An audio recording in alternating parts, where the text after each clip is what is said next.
on the streets to convince people to vote. The upcoming presidential elections is a personal matter for many of those living in the border state of Arizona. Maria Rodriguez is from Mexico. She was deported but managed to come back. She says her life in Mexico was at risk.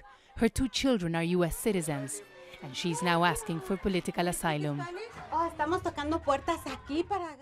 We are knocking on every door, telling people to vote, explaining what's at stake. And what's at stake is the future of this country, the future of our community. The lives of people like me are at risk, and we need to change that. Latinos represent about 31% of the population in the state of Arizona. And it is their vote that could turn a traditional red state to blue. Arizona has some of the toughest immigration laws in the country, imposed by Sheriff Joe Arpaio, who calls himself Donald Trump's political soulmate.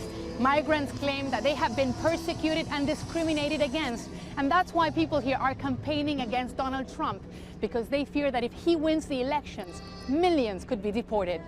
But the fight in the state is not an easy one. From sea to shining. In the heart of Arizona, where traditions run deep, people claim that Trump is the only option for them. I'm a conservative, so Donald Trump is my candidate. There is a socialist movement in America, and it did not work out well for Venezuela. It did not work out well for Greece. It didn't work well for the Soviet Union, so it's not for America. Last time Arizona voted for a Democrat was 20 years ago when Bill Clinton was elected. But Trump's comments about Mexicans have angered many here, and that's why the Democrats' chances of winning the state have increased.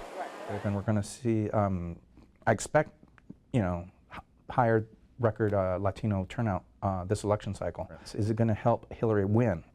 I don't know if that's the case just yet.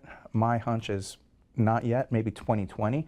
The reason being is we also have a very elderly, white, conservative electorate that is still active. But people here say they're ready to put up a fight.